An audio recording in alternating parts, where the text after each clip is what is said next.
Well, thanks for having us. I'm going to give a brief overview of the laboratory and what we do there and what I do as a chemist.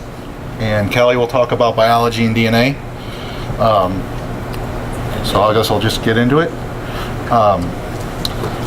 Like you said, we service about 90 municipalities in St. Louis County, which includes about 60 police departments. All in total, it's about 2,000 officers we have to support as a county crime laboratory. And we recently moved into a new laboratory about 3 years ago, which almost quadrupled our size. In our old laboratory, we were literally on top of each other with chemists working next to biologists, and it was very cramped to say the least. So our new facility has been very nice to work in. We're an accredited laboratory. We've been accredited since 2005, which basically means we meet or exceed a bunch of standards that are set by an international organization. And we employ about 32 employees, from a laboratory commander to a quality manager. LIMS administrator is the person that maintains our case log database. And then we have various section supervisors, technical leaders, and analysts. So what we do in our laboratory, you can consider us a full service laboratory in that we have biology, DNA, chemistry, and firearms. Some of the more specific forensic disciplines we don't have, we don't provide services for, such as gunshot residue, anything anthropology, trace fiber analysis, paint analysis, document analysis. Those things we all outsource through the Highway Patrol. We also have a digital forensics section, but they aren't accredited to our standards yet, but we're bringing them online, and their job entails extracting data files and media from any media storage device, from cell phones to tablets and computers are the main things people think of, but also car GPS systems or photocopiers. Anything that can store a digital media file, they can extract and put it into a usable form for an investigation. We work about 8,000 cases, give or take, a year. Roughly half of them are St. Louis County cases. The other half are from a municipal agency or a federal agency. This is some of our staff in administration and evidence reception. When we receive evidence, if it's wet evidence, we have drying cabinets now to dry them. Before, we used to have to use a glorified closet to try and dry out anything that was submitted wet. Contamination was an issue. Now we have nice drying cabinets where we can separate each item into its own drying cabinet. And our evidence vault, where we can store dry evidence and evidence requiring refrigeration or freezer storage. So now I'll get to some of the actual science. I'm a chemist. I do drug analysis as my main duties. We also have chemists that are trained in fire debris and explosives, but I'm not one of them, so you don't get to hear the fun stuff. But I'll try and talk about the drugs and the fire debris and explosives as best I can. So our lab analyzes a wide variety of drugs, the most common ones being marijuana, heroin, methamphetamine, and then the other ones kind of fall in line after that with crack cocaine, pharmaceuticals, and some of the more obscure, less common things like the quote-unquote ecstasy tablets or any of the spice, bath salt type compounds you may have heard in the media. We're capable of analyzing pretty much anything. Some of the common forms of drugs we'll see are tablets and capsules, vegetation, powders, crystals, and rock-like substances. And then we'll also receive liquids from meth labs, fire scenes. We'll also receive, we're starting to see more kind of soft putty-like materials being submitted. And then we also receive common paraphernalia, which we typically don't test. It's usually spoons, pipes, and syringes. Anything drug-related typically comes to us. The way we conduct our analysis is we kind of do a presumptive confirmatory type of scheme. So we characterize the sample using some general techniques, typically a color test, a chemical test, a chromatography, and then we move into a confirmation type test, which is instrumentation. So it's kind of hard to see, but this is an example of one of our color tests.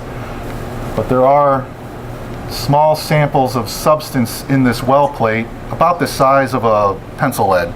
Our tests are very sensitive. We require very little material. And then we look for color changes. So that's a common color test we do.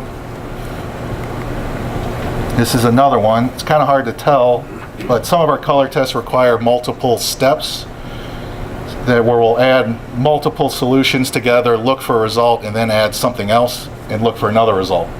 So it's kind of hard to tell, but this is a biphase liquid here, and we're looking for this purple color to be leached into this bottom layer. And next to that is a negative control. So after we've characterized the sample, we'll move into a confirmatory technique using instrumentation. The two we use are mass spectroscopy and infrared spectroscopy. So this is one of our IRs. It's a FTIR, which is Fourier Transform Infrared Spectrometer. There'll be a quiz later. So what this guy does is basically we take a small amount of sample, place it right on this window here, smash it down with an anvil, and then we hit it with a laser. So we hit it with an infrared laser, and we're measuring how much of that laser light is being absorbed or transmitted at various wavelengths. And this provides structural data on the molecule we're analyzing. Based on how the atoms are bound together, the infrared energy will stretch or twist or vibrate those bonds, which give us structural information so that we can confirm what the sample is. This is a useful technique for determining salt forms and isomers because we're looking at how the atoms are interacting with each other. It's a quick test, only takes about a minute to run, which is nice, but it doesn't separate mixtures. So if I have a powder with 3 or 4 components, this won't give me a lot of useful data.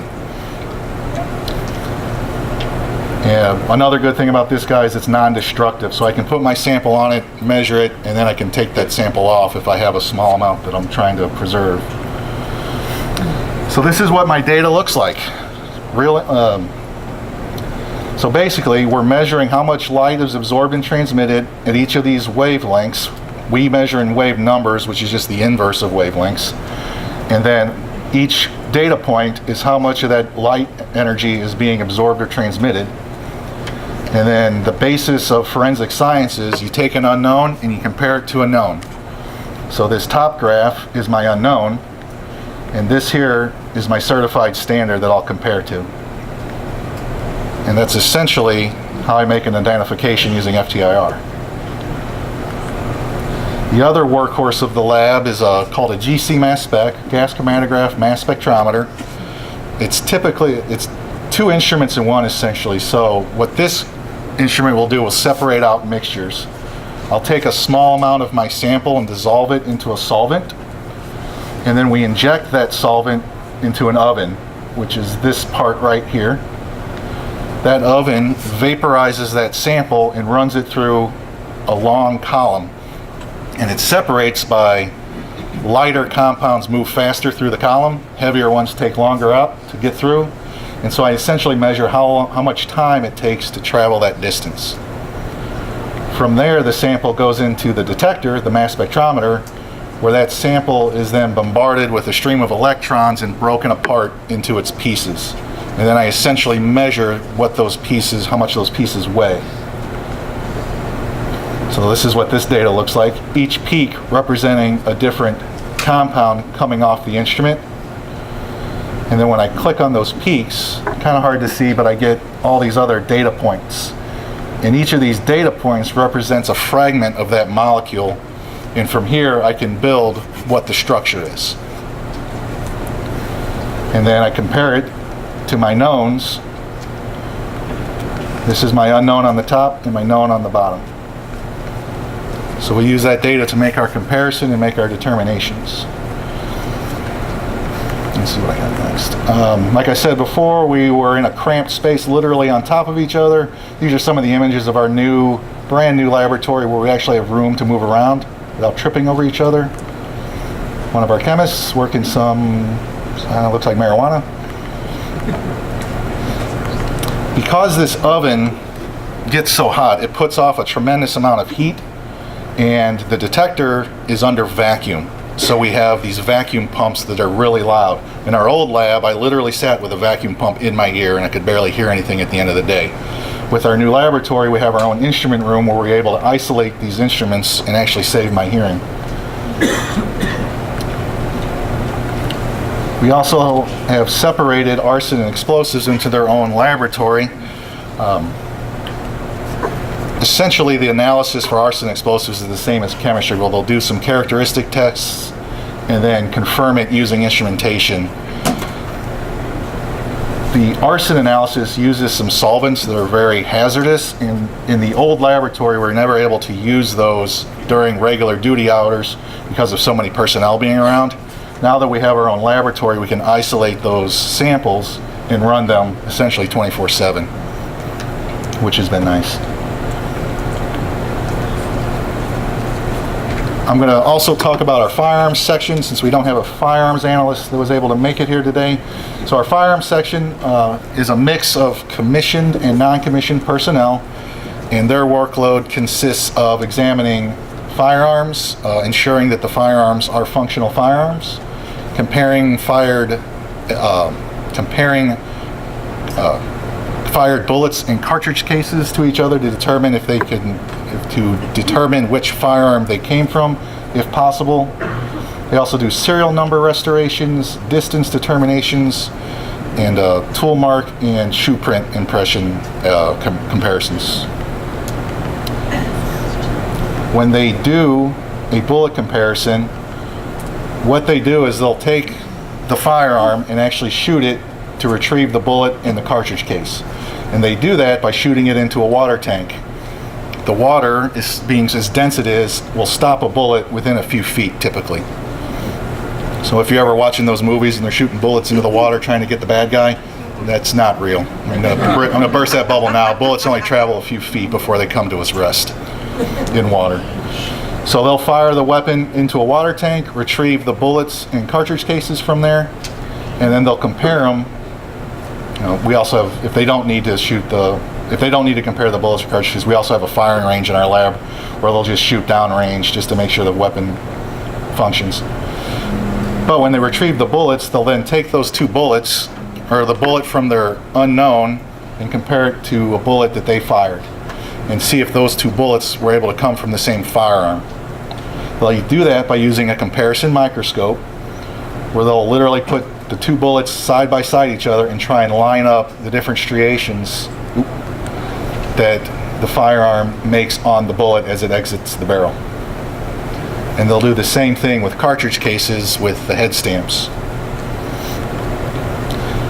What they can then do with those head stamps from the cartridge cases is put them into this National Integrated Ballistic Information Network.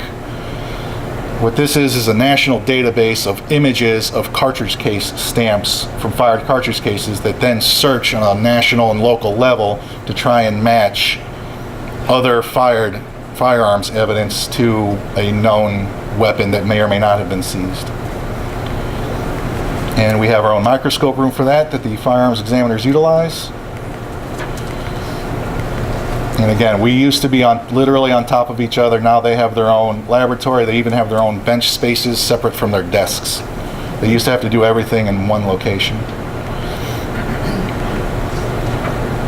Tool marks operate the same as cartridge and bullet comparisons. Anytime you use a tool, anytime there's metal on metal interaction, those two items are going to leave marks on each other.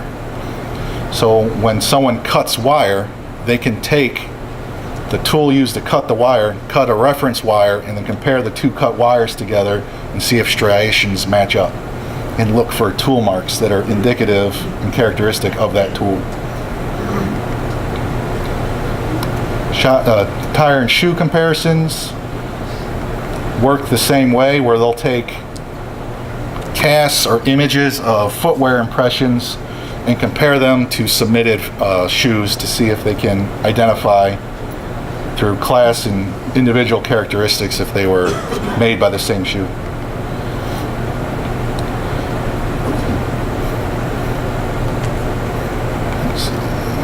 And they'll take casts of items. If they find an impression in like clay or mud, they have different casting techniques where they'll pour a medium on there, let it harden, and then pull up that casting, bring in.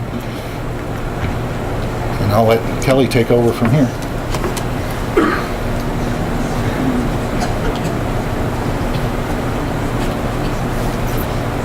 Hi, I'm Kelly. I'm in the biology section. In the DNA section, I'm a biology screener. Not actually a DNA analyst, but we'll try to get through that part. These are just some photos of our new lab space. The two on the one on the right and the one on the bottom are the DNA section. In biology, we do screening for body fluids, so anything that comes into the lab that needs to go to DNA, it has to go through screening first. So we look at everything, even if it may or may not have a biological fluid on it. It's then we sample it, we actually cut it, and it's transferred to the DNA unit. So there's several sources of biological evidence. It can come from blood, teeth, bones, hair, urine, and tissues.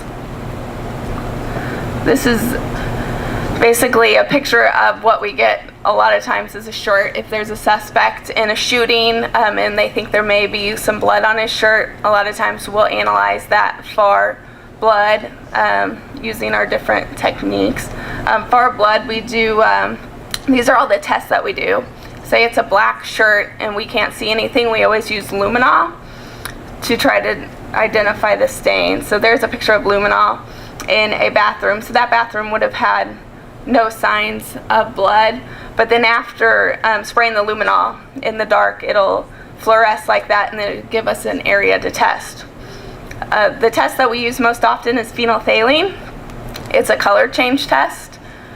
If we have a suspected stain, we usually always use phenolphthalein. It is a presumptive test, so there are false positives that come along with phenolphthalein, but it's a very quick and easy and inexpensive test for us to use. Typically, if we get a positive result, we'll always take a sample of that and we'll just forward it to DNA. The other tests that we can do are Takayama, and Takayama is a confirmation for blood, but it's not for human blood. So we'll take a sample of that presumptive blood and we'll put it on the slide and we'll drop the Takayama on the slide. When you look at it under the microscope, it makes these salmon-colored crystals. They're actually really pretty crystals, and then we usually will do a heme direct if there's enough sample left also. And the way the heme direct worked, it's a confirmation for blood, and it's also confirmation that it's human, upper primate, or ferret blood. So it kind of breaks it down a little bit more. We actually did have a sample once that was ferret blood, which was strange. But it works kind of like a pregnancy test. We put this sample in this little tube here. It actually stands up, but there's buffer in there. And we let it extract for about 10 minutes, and then we drop it onto this cartridge and wait until probably around 5 minutes until the fluid goes all the way across it, and it'll have two lines. If it's positive, there's a control line, and then also your positive test line, so that you know that the test is working. So that's a good way to confirm that it's most likely human blood. We use the alternate light source to detect stains that could glow. We do a lot of samples. It could be any body fluid, but we use this also as a presumptive test on what we could potentially forward to DNA. We also test for saliva. We don't do this test very often, but it can be done. The way it works is it's a gel plate, and that gel plate has starch in it. And what we're looking for is amylase. So amylase is in saliva, and it's in really high concentrations in saliva. So if we have a sample that we think might contain saliva and that information would be beneficial, we'll extract that sample in just water, and we let it sit for a while, and then we'll take tiny little holes out of our gel, kind of like these right here. We'll take tiny holes out of the gel and we'll put that sample into those wells. It only takes like 4 milliliters, or microliters, sorry. It extracts in there, and then we turn the plate upside down. We put the lid on, turn it upside down, and then let it sit overnight. And the next day what we'll do is put iodine in it, and it will stain the plate.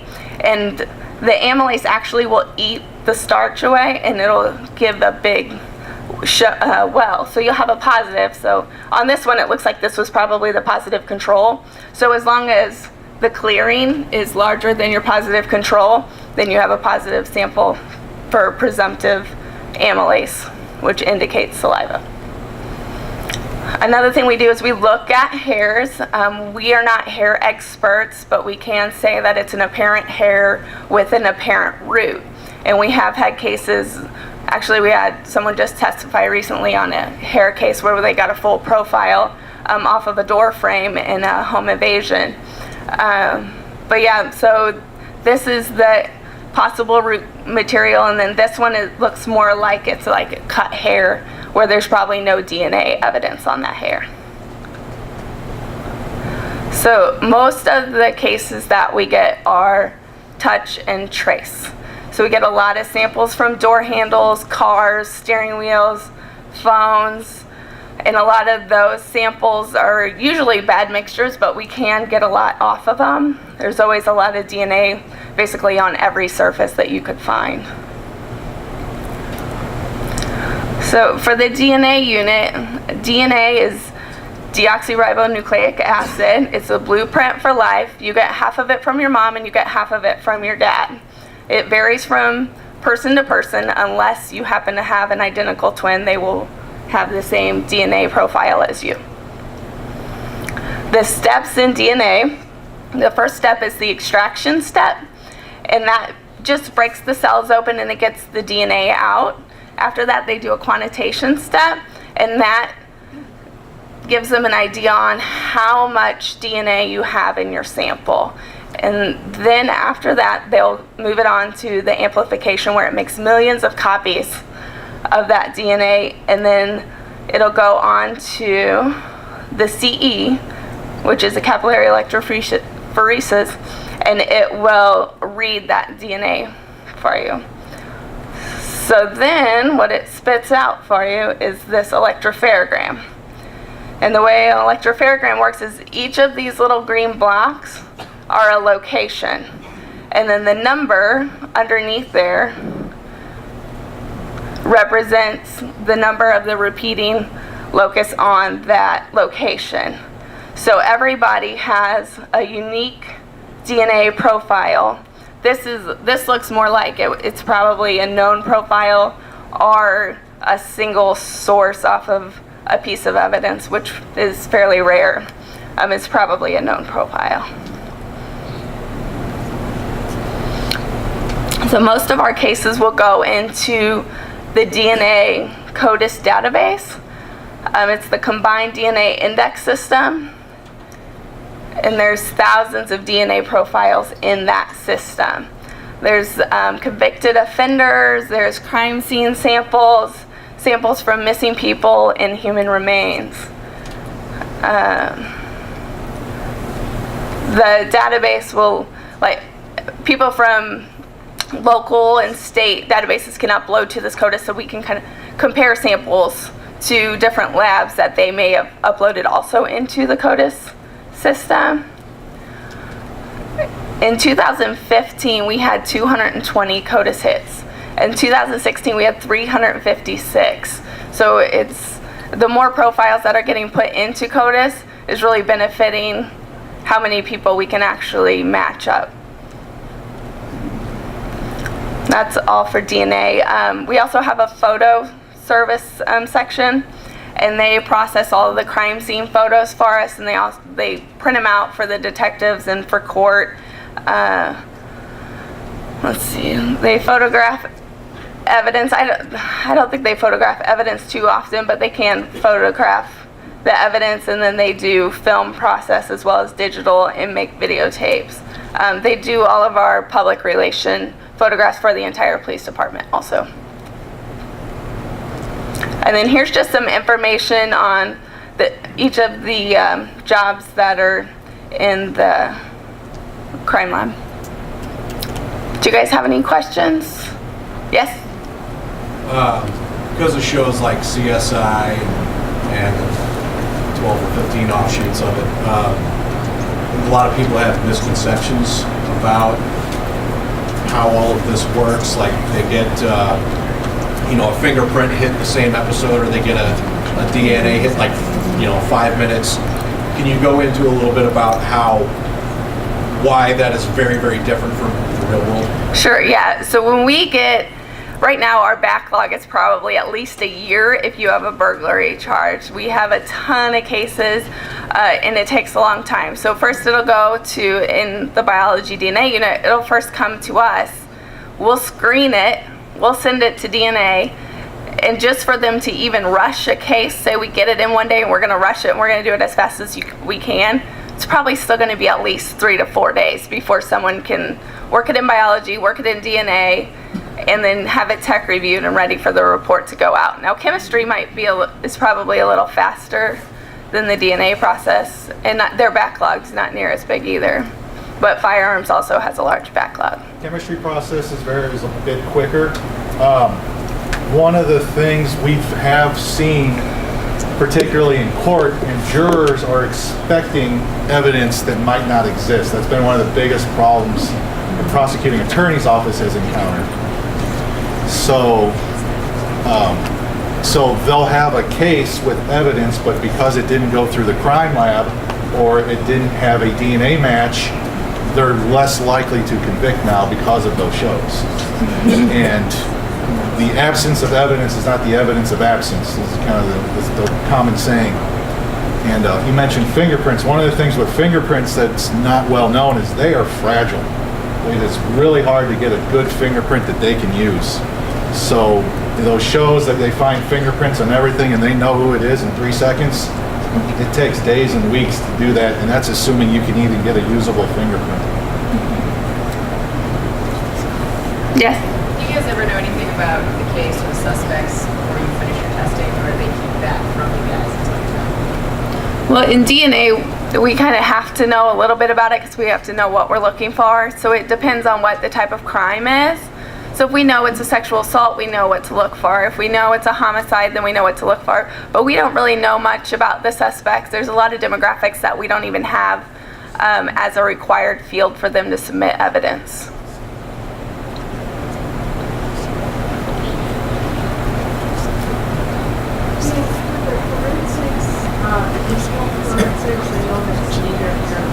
What kind of training and education?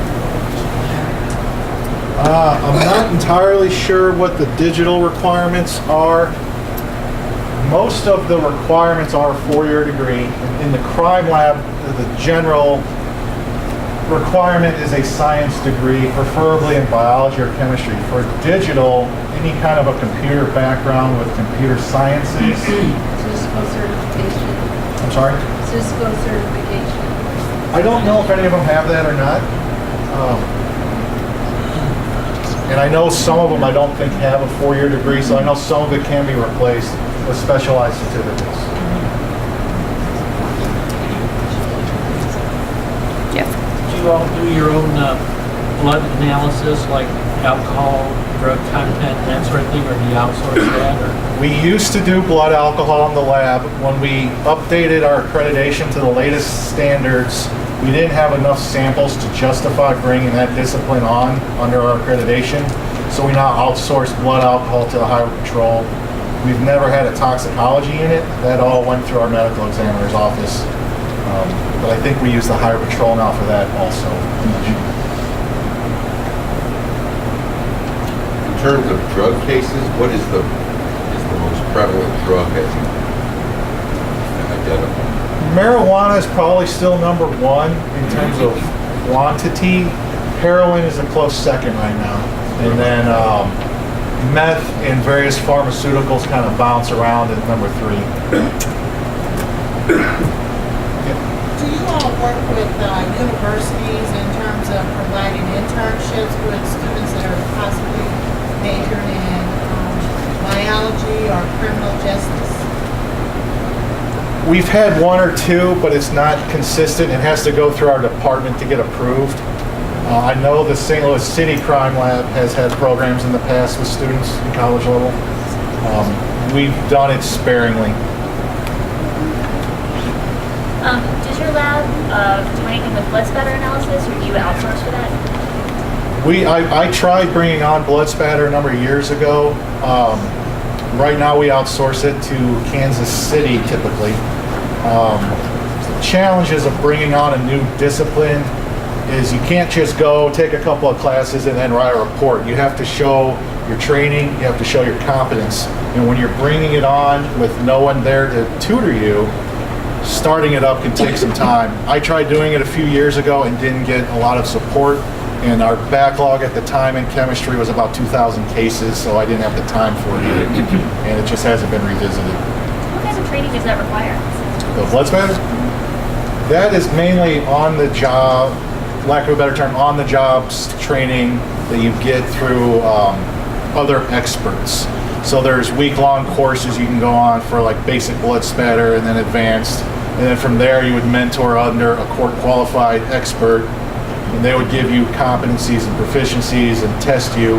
You'd have to pass those tests and then ultimately take an issued proficiency and a mock court on it to show that you're competent. And then from there you could start writing your reports.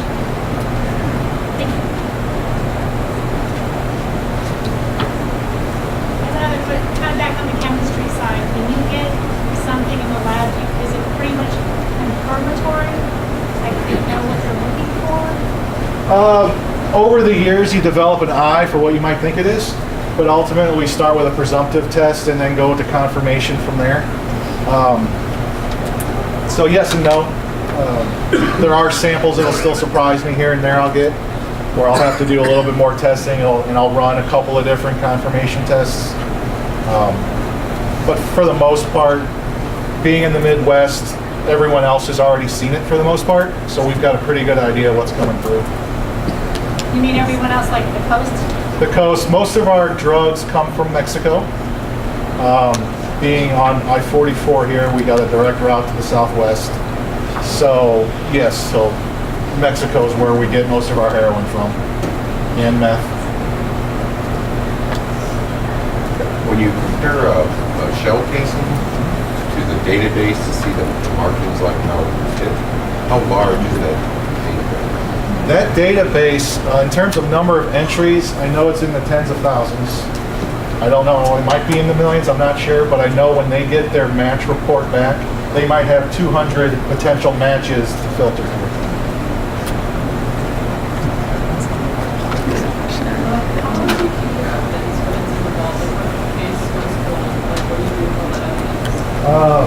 All the evidence is kept in is either returned to the submitting agency or it's transferred to our property control unit, and they hold it indefinitely until they're told they can destroy it. So it's like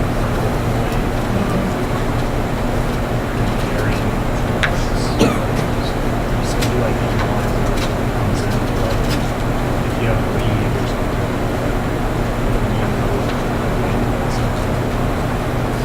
you develop an eye for what it is, and especially with my marijuana because it's very visual. The point to, I guess, confirming those, it's mainly for court proceedings. So we won't do a drug case until we've gotten confirmation from the prosecuting attorney's office that they're going to take it. Does that answer your question? Who's that back there? Can you explain what you mean by a presumptive test? Presumptive test indicates it might be something but doesn't confirm it. So one of our presumptive tests for hydrochloric salts. And a lot of drugs that are consumed is a hydrochloric salt. So one of my color tests will tell me it's a hydrochloric salt. So it won't tell me what it is, but it tells me what salt form it's in. That'll help me determine what kind of solvent I might want to use when I extract it. We have another presumptive test that reacts with methylene dioxy groups, functional groups. The most common ecstasy ingredient has a methylene dioxy group on it. So if I have an illicit tablet and I use that and I get a nice bright green color, I know there's probably a methylene dioxy group on whatever this drug is. So it gives you information to kind of guide where you want to go in terms of extractions and what kind of instrumentation to use. So case that you guys like deal with or get tests on? Like in charges or evidence type or? Like robberies or stuff like that, like first degree Burglaries. Aside from drug possession, she was asking what's the most common case we do. Drug cases might be about half of those 8,000 cases we work in a year. So aside from drug possession, Definitely burglaries. burglary, Probably. Yeah, in the biology unit. Where's the nearest lab of your competency in the state? Like, does Franklin County have one, or do you have to go to Columbia? Or? our accreditation dictates that if we outsource anything, we have to use a laboratory of the same accreditation. For us, it's the Highway Patrol lab in Jefferson City. There's also labs in St. Charles County, St. Louis City, and Illinois has one in Fairview Heights, I think. Fairview Heights. So there's also a lab in Fairview Heights. And the Highway Patrol operates a satellite lab in Park Hills, but they're not full service. I forget what all they offer. Of those 8,000 drug cases, how many of them are marijuana cases? In the past, 30 to 40% of them. That's changed a bit lately since marijuana is being a little bit less scrutinized and heroin's kind of taken the focus of drug investigations. So right now, heroin might be our number one. I haven't run numbers lately.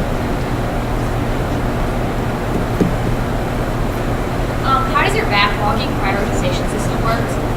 Like, do you like value murders over like burglaries when it comes to figuring out like which crime to investigate first? Yeah, we always prioritize homicides and sexual assaults. So we'll always do those first. Burglaries kind of get the back. So if it's a home invasion, those will be prioritized. Anything that's a person's crime, that's a crime against a person, we prioritize those over property crimes. So I was just a little fuzzy on your time frames for the DNA stuff, like the 5-step process versus Yeah. running something for CODIS, which I'm sure is a massive database. Can you speak to that? Like, time, like so many days, hours, whatever. How long the process actually takes. So it kind of depends on if it's a rush case or not. If it's not a rush case, say it's just going to go through the whole system, we'll screen it. If it's a burglary, it could be a year after it happened. We'll screen it and then it'll go into the DNA backlog once it's been through biology. The process between that is probably a couple months before it would actually get worked in DNA. And then it takes about a week for it to go through the extraction AMP all the way to the CE. So then they get the data off, someone else writes it. So it could be a week before it gets written, and then it could be a week before it gets tech reviewed. So, but that's the most streamlined process that we can do that gives us the ability to get the most cases out at a time, because we'll run 24 to 40 samples on one run. So those will all get worked together even though they're not the same case, and then they'll all come off at the same time. Does that answer your question? I think so. How long would you get one of the samples that's completed the steps, how long does it take to run through that CODIS database? Oh, the CODIS database gets ran, I think, every night now. They used to do it twice a week, and now I think Alan runs it every night on the nights that he's there. Run it overnight and get results. Yeah, so if a sample was put in today and it would hit tonight, and then she would have the email tomorrow saying that hit notification. Can you use the microphone? Yeah, sure, sorry. The CODIS system, it only tracks data from convicted felons or convicted assailants, right? People that are tested and proven not to be a match, that data is not kept. Right. If you're a victim of a crime, but say we need your standard because they swabbed your doorknob because someone broke into your house, we'd need your DNA standard for comparisons, but we're not going to put you in CODIS. We'll only put in the unknown profile, or if we have a suspect buccal swab, we'll put them in as well. How much of your job would you say is like doing the paperwork and filling out the proper documentation with the About 80% for me. For every one day I spend prepping samples, I spend about 2 days doing paperwork for it.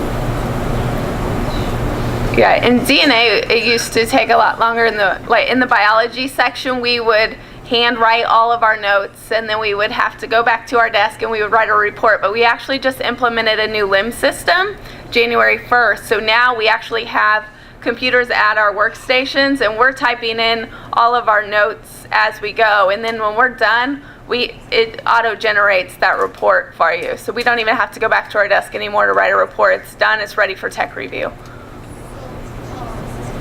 If in case you need to change them, does it have a member record where you change? Because usually that's a big concern. You change something and then you got deleted and you just lose information. We have change management in place, yeah. So we have different techniques or different strategies for changing our worksheet should a correction need to be made. It kind of depends on what step of the process you're in and how much work you have to do to document your change. How is your evidence prioritized as far as what you work on? Does the Attorney General have, the state have the ultimate say? We take a lot of direction from our St. Louis County Prosecuting Attorney's Office. If we don't have some sort of prioritization for that particular case, it's first in, first out. If there's some sort of an ongoing drug investigation or something high profile, there's reasons that we'll work other things first and prioritize those.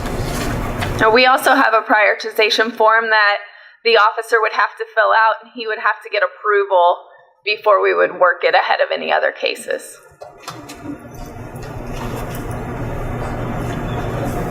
How useful has your evidence been for like robberies?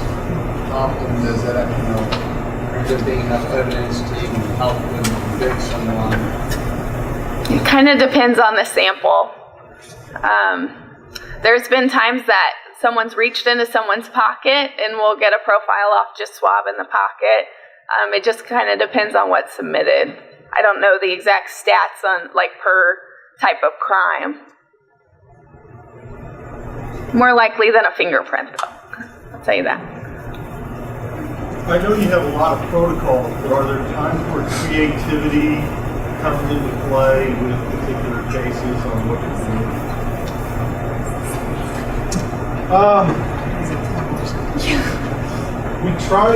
We have to follow protocol, so we try and write our policies so we're not edged into a corner on what we can and can't do.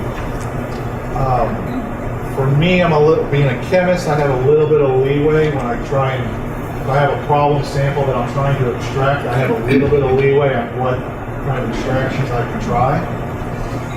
So you get a little creative in trying different solvents. This acid was too strong, I need a weaker acid. So I wrote my policy saying I have to use sulfuric acid to acidify something, then I have to use sulfuric acid.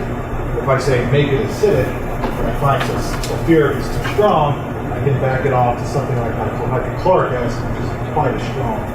So we try and write our policy so we're not hemmed into a corner. So me being a chemist, I have a little more leeway with that. Can I answer the question? Is there a particular case or challenging case that you can kind of hang your hat on and say, man, I really did a good job on this one and break it or something? I've worked some cases where I had enough heroin on my desk to pass my house.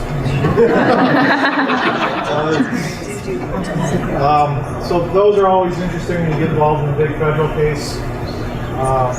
We participated in, I forget the name of the operation, where they raided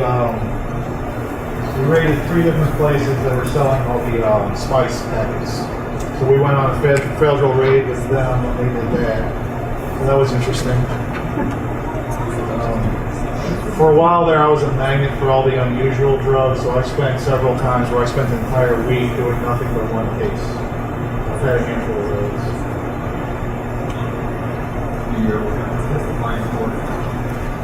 We do, less often as a chemist. I only go maybe once or twice a year.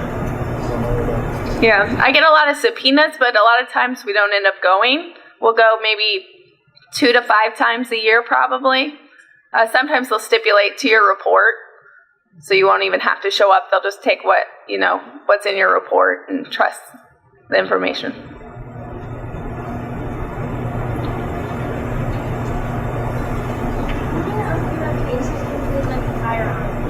How many cases include firearms?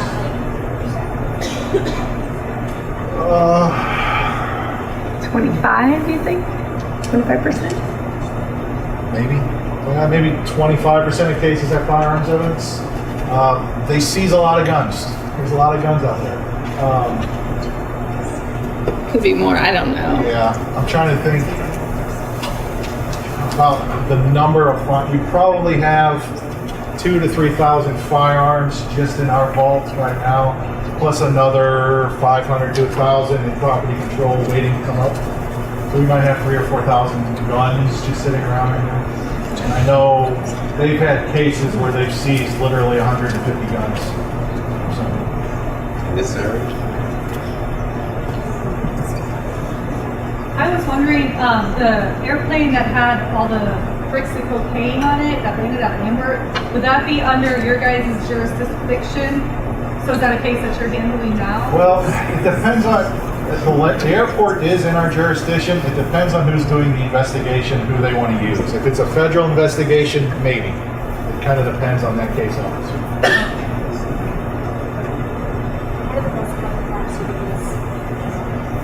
Oxycodone, hydrocodone, and alprazolam. So Xanax, Percocet, and Vicodin.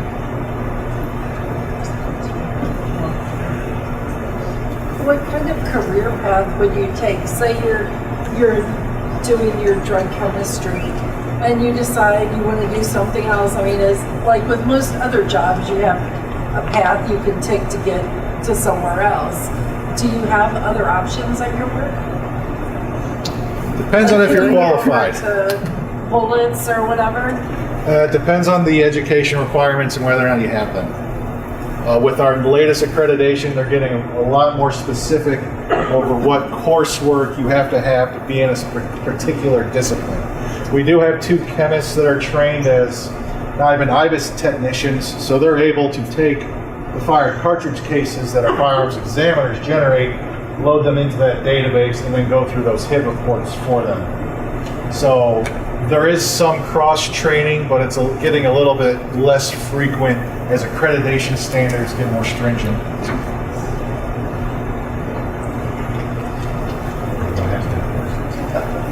Someone has some drugs and they suspect it could be LSD, marijuana, PCP, or anything like that. How often does it turn out to be something other than what the employee suspected? I'd say less than 5%. Is it something other than what the officer thinks it is? We do have cocaine and heroin. The white powders are the most common culprit there. 5 or 10, about 5% of our cases are truly the officer was completely off when he thought this was. Would you handle remember when anthrax was going through the mail or whatever, would you handle things like that where there was a substance in a package, or is that another group of people that does that? If it's like a white powder that looks like a drug, the officer tends to submit it as a drug. We are not capable of identifying anthrax, so without some additional information, if they just submitted it white powder and I have no other information, it would go out as nothing detected, nothing identified, and it would end there. But without more information saying this might not be a drug, it might be a poison, or it could be an explosives component. It gets a different analysis. We could do it if it's an explosives component, but if it's something like a poison or some sort of biological weapon, that wouldn't be us. That wouldn't come through us. Where would it go? I don't know. I'd have to do some research on that. I don't even know if the Highway Patrol could take that. I'm not sure. I assume you guys are always safe, because you never know what you're going to get. Goggles, masks, and gloves, and I mean, you have to. You try to protect yourself. Right. We have as much or as little PPE available as you're comfortable with. So We've got gas masks issued, and we used to have full hazmat suits issued when we had more meth labs going around. But yeah, There's biohazards too. You know, right. You never know what's So going the method labs are going down. They're less frequent than they were, say, 10 or 15 years ago. They still exist. They've kind of switched gears to a smaller scale. They call a shake and bake method, making meth in like a water bottle, in a car, in a Walmart, wherever you can fit it. They still seize them, but and I don't know if it's a mix of enforcement commands or just less frequent, but they've shifted focus to heroin more than anything right now. So meth labs as a number has gone down. Whether or not they're still seizing as many is a different story. In your opinion, what would be the top couple reasons that there is such a backlog of cases and thousands of cases? Is it lack of qualified scientists? I guess it's not lack of space. Is it volume? Is it dollars and cents? It's more volume. The more stringent ICE or accreditation requirements get, the more you have to do on the back end per sample. So when I started, I could confirm a sample, I could confirm a drug with one sample, with assuming, and that was it. I could run it on the GC and call it what it was. With our latest accreditation requirements, I need at least 2 tests from 2 different categories on 2 different samples. So if I have a sample that I don't have a presumptive test for, I'm automatically making 2 samples for my instrumentation. So part of it's accreditation. Yeah, also with DNA, the technology's gotten so much better that now we're doing trace samples. And so we're seeing a lot more cases submitted for DNA when they used to just submit ones that they think are blood. Now they're submitting so many trace samples from every burglary that we've just seen an explosion on how many cases are being submitted for the DNA unit. Yeah.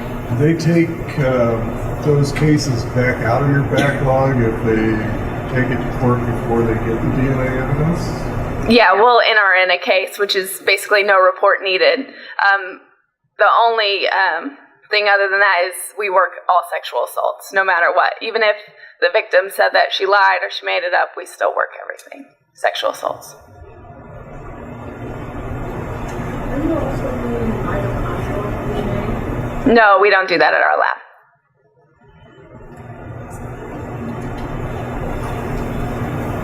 All right. Well, thank you very much for that really informative presentation. Thank you. Yeah.